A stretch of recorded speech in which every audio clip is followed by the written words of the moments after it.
Oke, halo guys, gimana kabarnya? Gue berharap lu semua tetap excited, tetap semangat dan bergairah dalam mengikuti Tuhan, menjadi murid Yesus. Kenapa? Karena Tuhan terlebih dahulu mengusahakan dengan segitunya membangun hubungan dengan kita, dan itulah yang menjadikan alasan untuk kita semangat dalam mengikuti Tuhan. Oke, sekarang kita akan mendengarkan firman Tuhan. Bulan ini kita membahas tentang personal character series. Let's prepare our heart, karena hari ini gue akan membagikan sesuatu yang penting tentang karakter, how we developing godly character. Ya, pertanyaan dimulai dari apa itu karakter? Kita akan bahas dari Kamus Besar Bahasa Indonesia.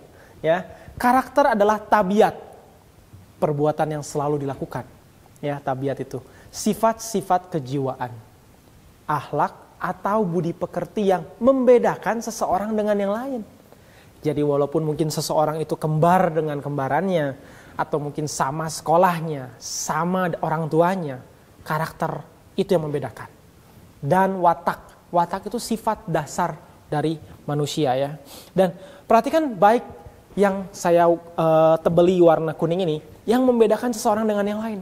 Artinya apa sih? Karakter kita yang membedakan kita dengan yang lain, teman-teman. Gue kasih contoh karakter apa? Jujur, lawannya apa? Pembohong. Sombong, lawannya rendah hati. Ya, pemarah, lawannya penyabar. Pemalas, lawannya rajin. Ya, mudah menyerah, lawannya gigih. Itu adalah contoh-contoh karakter yang seringkali kita temukan sebetulnya ya.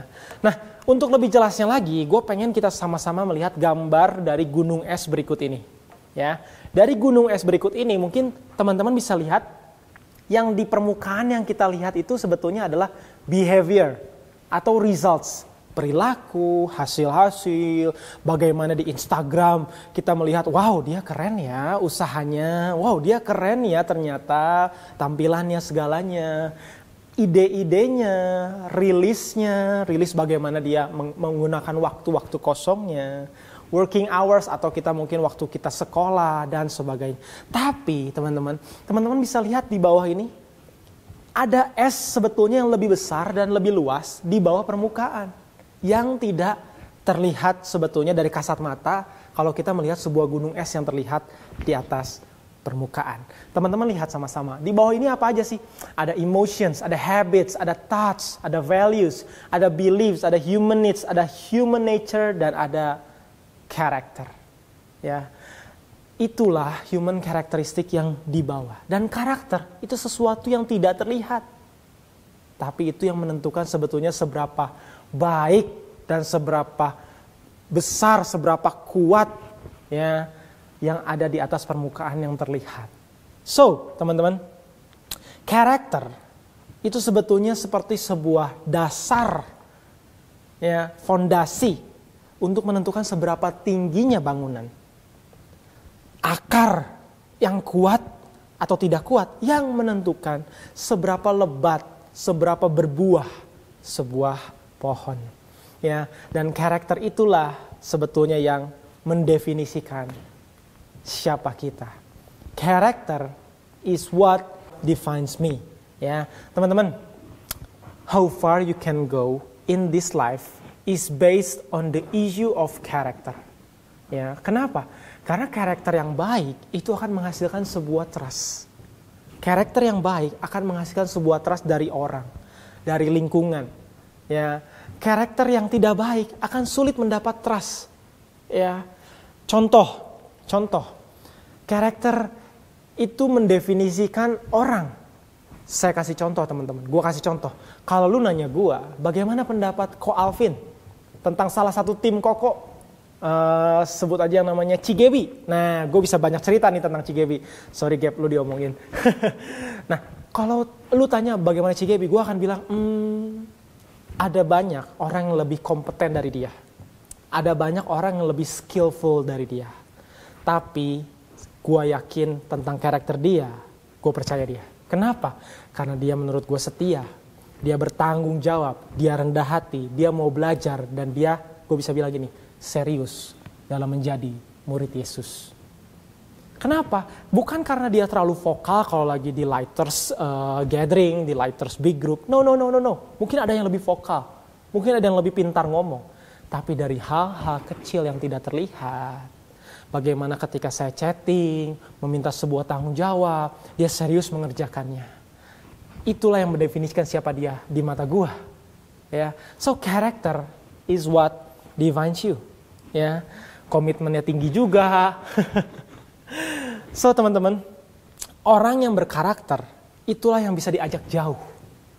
Ya, yang bisa diajak jauh. So gue mau ulangi lagi ya. How far you can go in this life is based on the issue of character. Kalau lu adalah orang yang benar-benar bertanggung jawab, bisa dipercaya, mungkin orang bisa mempercayakan banyak hal dan berjalan jauh, diajak jauh. Nah teman-teman, di bulan ini benar-benar perhatikan dengan baik. Minggu lalu, Ko Agung sudah membahas tentang how to be mature, dewasa. Ya. Dan hari ini gue akan bahas lebih detail bagaimana caranya untuk membangun karakter-karakter yang benar, yang sesuai dengan firman Tuhan. Pastinya ya. Oke, sebelumnya gue akan bawa 2 lessons of character. Ya, 2 lessons of character.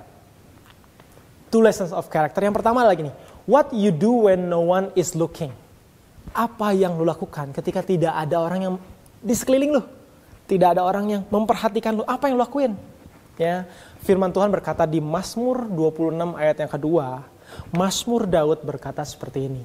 Ujilah aku ya Tuhan dan cobalah aku. Selidikilah batinku dan hatiku. Batin dan hati itu tidak terlihat teman-teman. Ya, Daud minta Tuhan menyelidiki. Kenapa? Karena Tuhan melihat sesuatu yang di dalam. Karena itulah aslinya kita. Itulah fondasinya kita. Itulah yang matters. Ya, teman-teman, menarik ayat ini ya. Selidikilah batinku dan hatiku. Daud adalah seorang yang berprestasi. Dia seorang raja. Dia punya banyak pencapaian. Dia tidak bilang, selidikilah prestasiku dan pencapaianku. Dia tidak bilang, selidikilah kehebatanku dan popularitasku. Kalau bahasa sekarang ya mungkin teman-teman, selidikilah apa yang udah gue buat secara viral di media sosial. No. Tapi batin dan hati yang di dalam. Ya. Dan 2 lessons of character yang pertama ini bagus sekali. What you do when no one is looking. Pertanyaannya, dosa dan kemalasan apa yang lu lakuin waktu gak ada orang yang melihat lu? Sebaliknya, ketaatan dan kedisiplinan apa yang sesuai firman Tuhan yang lu lakuin waktu gak ada siapa-siapa? Waktu gak ada yang memperhatikan lu teman-teman. Ya, dan disitulah justru yang menunjukkan seberapa murni hati lu. Menunjukkan karakter asli lu. Ya, jangan berpikir Tuhan gak lihat lu waktu gak ada siapa-siapa ya. God is there. Tuhan di sana, ya. Gue mau lagi teman-teman. You will never go above the character you have. You will never go above the character you have. So, perhatikan dengan baik bagaimana karakter kita. Jujurlah seperti apa kita. Coba refleksi diri seperti apa kita. Ya, karena again, karakter itu adalah sebuah pondasi yang justru menunjukkan appearance kita. Sebuah dasar dari sebuah bangunan yang menentukan tingginya bangunan. Sebuah akar yang menentukan seberapa lebat pohon itu bisa berdiri.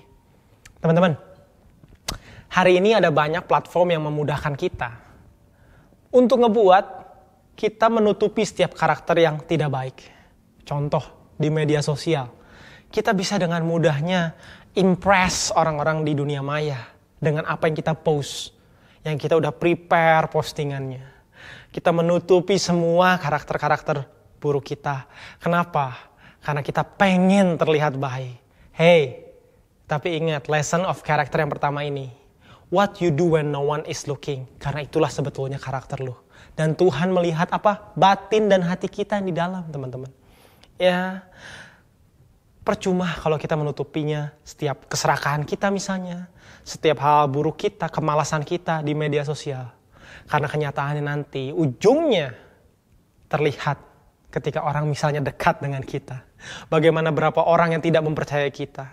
Ya, hasil memiliki karakter adalah trust. Ya, dan untuk bisa mempunyai karakter, kita perlu berkomitmen terhadap sesuatu. berkomitmen terhadap sesuatu. And that's why kalau kita balik ke cerita Gaby tadi, karena saya melihat bagaimana komitmennya untuk menjadi murid Yesus. Disitulah keluar setiap kesetiaan, kerendahan hati, dan sebagainya. Teman-teman, Yesus menegur keras buat setiap kita yang berusaha menutupi hal-hal yang tidak baik dari diri kita. Ya, Yesus menegur keras. Ada ayatnya di Matius 23 ayat 27. Di situ dikatakan, celakalah kamu hai ahli-ahli Taurat dan orang-orang Farisi. Hai kamu orang-orang munafik, sebab kamu sama seperti kuburan yang dilabur putih, yang sebelah luarnya memang bersih tampaknya, tapi yang sebelah dalamnya penuh tulang belulang dan pelbagai jenis kotoran. Demikian jugalah kamu. Di sebelah luar kamu tampaknya benar di mata orang, tapi di sebelah dalam kamu penuh kemunafikan dan kedurjanaan. Teman-teman, ya sekarang ada banyak media sosial yang bisa kita gunakan untuk menutupi setiap karakter kita yang tidak baik di dalam. Tapi gue bilang Tuhan menegur dengan keras setiap orang yang berusaha terlihat baik. Tuhan tidak mau fokus pada appearance, pada penampilan. Tapi apa? He sees your heart. And He knows your intention. He sees your heart and He knows your intention. Dia melihat hati kita, teman-teman. Dia melihat yang di dalam. So gue ulangi lagi. What you do when no one is looking? Apa yang lo lakukan ketika tidak ada yang memperhatikan lo? It matters a lot. Refleksikan. Itulah karakter lo sesungguhnya. Ya, poin yang kedua. 2 lessons of character. Yang kedua gini. The devil is go after our character, teman-teman. Iblis selalu setia menyerang karakter lemah kita.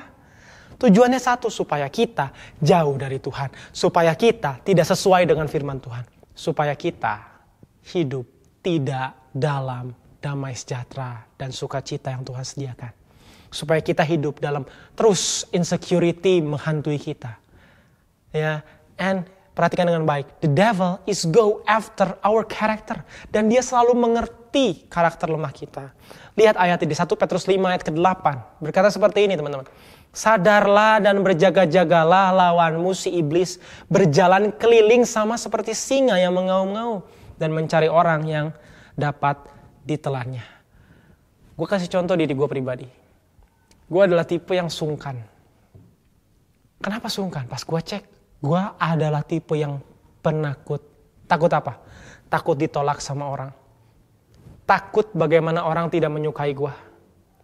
Makanya kecenderungan gue adalah menjadi people pleaser. Gue menyenangkan semua orang. Gue pengen orang ketemu gue, orang happy. Tahu apa yang diproduksi dari sifat gue yang itu? Penakut ini. Ya, harusnya kan gak seperti itu. Harusnya penerimaan dari Tuhan Yesus cukup. Tidak seharusnya gue harus menyenangkan semua orang. Ya, yang terjadi adalah gini, teman-teman. Gue pernah karena saking polosnya gue ketipu. Gue gak punya waktu. Kenapa? Karena berusaha menyenangkan semua orang. Ya, berusaha gue memenuhi semua kebutuhan orang. Ya, terlihat baik sih. Supaya apa lagi? Takut terlihat tidak baik. Ya, dan iblis terus serang gue di sana. Iblis terus memanfaatkan kelemahan karakter gue di sana. Bahkan teman-teman, dalam pemuritan, gue gak bisa fokus. Karena terlalu banyak orang yang masuk dalam hidup gue. Kenapa? Gak berani nolak. Ya. Kenapa gue berani mengakui hal ini kepada teman-teman? Sambil gue mengakui, sambil itu juga mengingatkan diri gue sendiri. Bahwa gue harus sebut, hey Alvin, penerimaan dari Tuhan cukup. Ya, mengingatkan diri sendiri terus. Teman-teman, sekarang pertanyaannya gini. Kalau kita sadar bahwa iblis itu selalu menyerang karakter lemah kita dan dia tahu, dia setia. Iblis juga setia. Maksudnya untuk apa? Mencobai kita. Untuk terus mengganggu kita. Untuk terus membuat kita keluar dari rencana Tuhan. Ya, so bagaimana caranya? Ada 2 step yang bisa kita lakuin untuk terus bisa membangun karakter yang baik. Ya, yang pertama adalah gini, teman-teman. Ask for a new heart. Ya, mintalah hati yang baru sama Tuhan. Hati yang seperti apa? Yeskiel 11 ayat 9 berkata seperti ini. Aku akan memberikan mereka hati yang lain dan roh yang baru dalam batin mereka.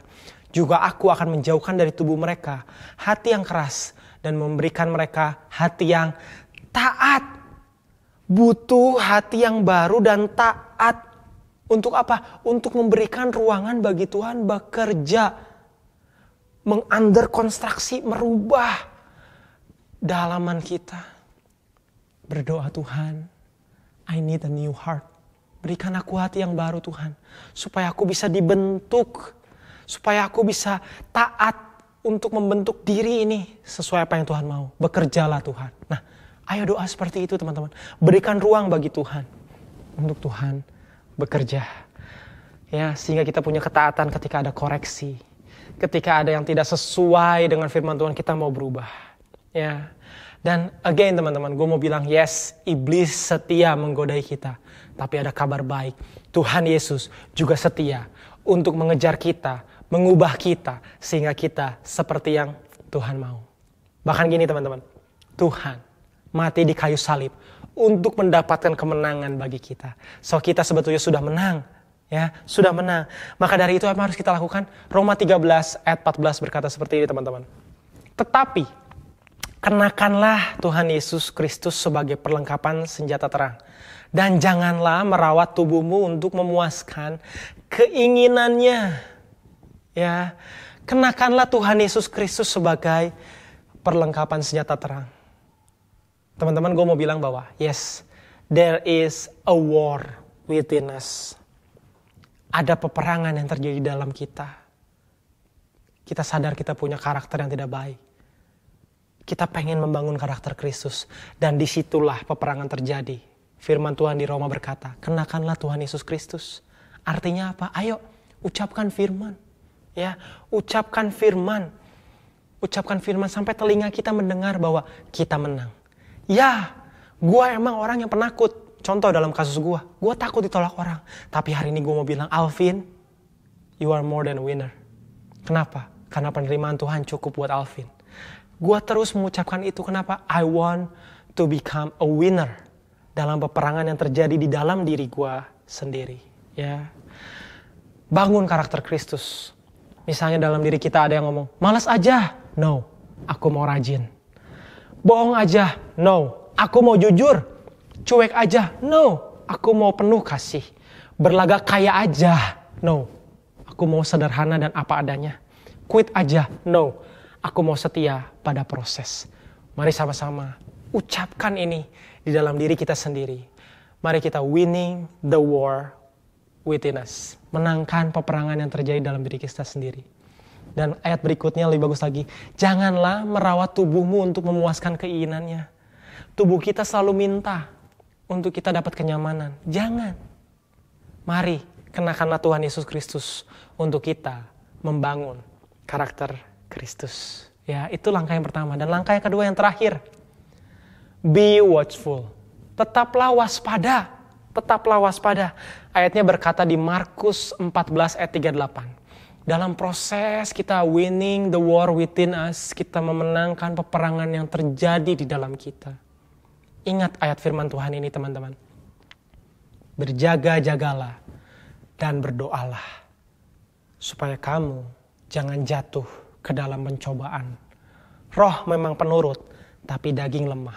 Artinya apa? Tetap waspada. Kita gak kebal. Walaupun lu baru dengar firman Tuhan sekarang. Untuk membangun karakter Kristus. Ya, tapi gue mau bilang sekali lagi. Dan akan terus berulang. Kita gak kebal untuk jatuh kembali. Makanya mari dengan setia. Ya, dengan setia. Kita selalu menghampiri hadirat Tuhan. Kita selalu menghampiri firman Tuhan. Kita selalu menghampiri keluarga Tuhan. Ya, lewat big group, lewat small group. Mari sama-sama kita terus. Untuk apa? Untuk menjaga. Sebagai sebuah bentuk tindakan konkret untuk waspada, teman-teman. Kenapa? Karena lu walaupun udah aktif pelayanan misa, aktif di small group, lu gak kebal. Ya, firman Tuhan berkata, roh memang penurut tapi daging lemah. Apalagi iblis tidak pernah berhenti mencobai kita. Waspadalah supaya jangan sampai kita runtuh. kembali ke jalur, selalu kembali ke jalur firman Tuhan, kembali ke jalur keluarga Tuhan. Karena disitulah Tuhan mau berbicara dan menguatkan kita selalu, dan membangun karakter Kristus di dalam jalur-jalur itu. Ya, di home, di Friday Big Group, ya, dan dalam saat teduh lu sendiri. Teman-teman, gue juga mau kasih apresiasi buat teman-teman yang selalu waspada dan setia. 1,5 tahun kita secara online, terus-menerus secara online. 75 minggu, gue lihat ada beberapa orang yang selalu luar biasa setia hadir. Itu membuktikan bahwa lu waspada, supaya lu tidak jatuh dalam pencobaan. Yes, emang secara online kita lebih tidak seperti dulu, metode berubah. Tapi inilah the only way, cara yang ada yang Tuhan sediakan saat ini. Dan Tuhan selalu pakai jalur yang ada. Tuhan tidak pernah pakai yang tidak ada. Ya, teman-teman, pakai opportunity ini, momen pandemi ini, untuk membangun karakter Kristus yang namanya setia. Setia. Terakhir gue tutup dengan sebuah statement dari Pastor Cornelius Wing, berkata seperti ini. Pada awalnya yang runtuh karakter, lalu menyusul hancurlah segala sesuatunya. Selalu begitu ceritanya. Yang runtuh awalnya karakter. Jadi hari ini kita belajar bahwa karakter adalah sesuatu yang tidak terlihat. What you do when no one is looking.